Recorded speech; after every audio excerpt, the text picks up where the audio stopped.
लेकिन विदा न हो सकी बेटी किसान की, मौका मिला तो लोगों ने कुर्सी के वास्ते तस्वीर ही बिगाड़ दी हिंदुस्तान की। सीमांचल वालों, पूर्णिया वालों, राहुल गांधी जी की ऐतिहासिक भारत जोड़ो न्याय यात्रा आपकी चौखट पर है। कल जब से बिहार में प्रवेश किया है यात्रा ने, आपने जो प्यार दिया है, जो स्नेह दिया है, जो मोहब्बत दी है, सबसे पहले तो मैं पूरी कांग्रेस पार्टी की तरफ से यहां मौजूद जनसमूह का शुक्रिया अदा करता हूं।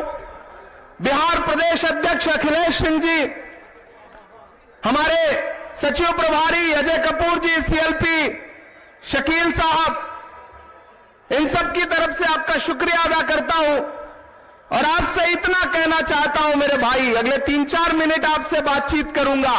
बाहर जो लोग मौजूद हैं उनसे भी मेरी गुजारिश है कि राहुल जी अगले 10 मिनट में आपके बीच पहुंचने वाले हैं, तो कृपया मैदान के अंदर आ जाएं। मैं आपसे यह कहना चाहता हूं कि यह लोकतंत्र के लिए एक मुश्किल वक्त है।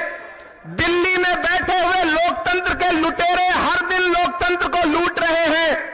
यह जो महात्मा गांधी जी की तस्वीर है, आज ही का एक दिन था जब एक खास विचारधारा के लोगों ने महात्मा गांधी के सीने पर गोलियां दागी थी और महात्मा गांधी जी हे राम कहते हुए स्वर्ग सिधार गए थे।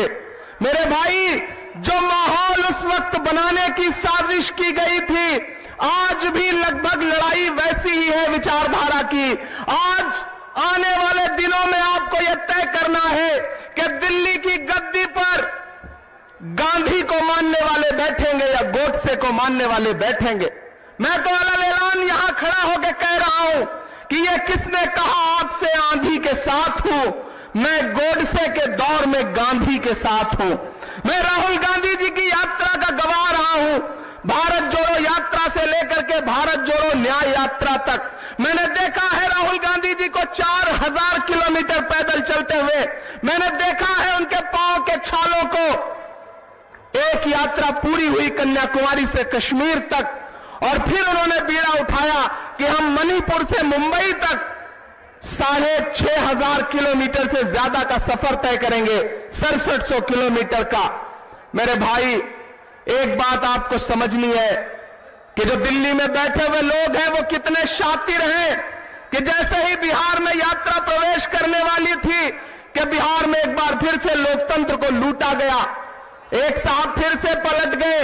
आज मीडिया के साथियों ने हमसे कहा कि इमरान साहब आप क्या कहेंगे? मैंने कहा मैं उन पर कुछ नहीं कहूंगा।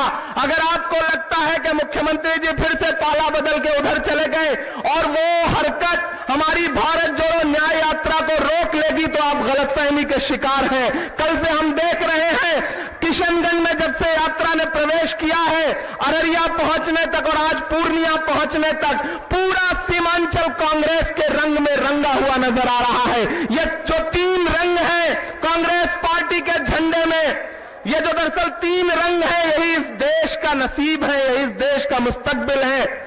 मैं यहां खड़ा होकर के मेरे भाइयों आपसे कह रहा हूं कि राहुल गांधी जो लड़ाई लड़ रहे हैं वो बहुत बड़ी लड़ाई है। उधर दिल्ली में बैठा हुआ नेता हमसे कहता है, देश का प्रधानमंत्री हमसे कहता है बताओ कांग्रेस वालों 70 साल में क्या बनाया है। हर दिन जब भी पार्लियामेंट में खड़े होंगे मोदी जी तो यही एक बात कहते हैं, बताओ 70 साल में क्या बनाया। एक दिन जैसे उन्होंने कहा, अखिलेश बाबू पीछे बैठे हुए थे, उन्होंने हमारी तरफ देख के कहा कि इमरान ये पूछ रहे हैं 70 साल में क्या बनाया, इनको बताना मत वरना ये उसको भी बेच देंगे। इनका काम सिर्फ बेचने का है, ये बेचने के अलावा कुछ नहीं जानते। अरे हमसे 70 साल का हिसाब मांगने वालों, रंगभूमि के मैदान में खड़ा होकर के मैं एक बहुत बड़ी बात कहता हूं सीमांचल वालों, मैं तो इस देश के प्रधानमंत्री से कहना चाहता हूं कि अरे जो अपना चलाया हुआ 2000 का नोट 7 साल नहीं चला सके, वो हमसे 70 साल का हिसाब मांगते हैं, 70 साल का हिसाब मांगते हैं हमसे।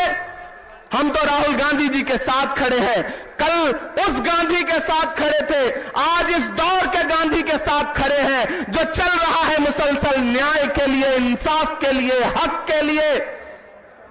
जख्म पर जख्म खा के निकले हैं, जख्म पर जख्म खा के निकले हैं। हम कहां सर बचा के निकले हैं। सर झुकाने का हुक्म जब आया और भी सर उठा के निकले हैं। हम लगातार चल रहे हैं, हम डर नहीं रहे हैं। अगर सरकार को यह लगता है कि ईडी से, सीबीआई से आप कभी लालू जी जैसे बुजुर्ग को बुला करके, कभी तेजस्वी को बुला के, कभी हेमंत सोरेन को आप तोड़ लोगे लोकतंत्र के पहरुओं को, तो आप गलतफहमी के शिकार हो। सीमांचल नहीं, पूरा बिहार इस बार इस बात का जवाब देगा कि आने वाले 2024 में जिस साजिश के साथ आपने लोकतंत्र को लूटा है, वो साजिश आपकी कामयाब नहीं होगी।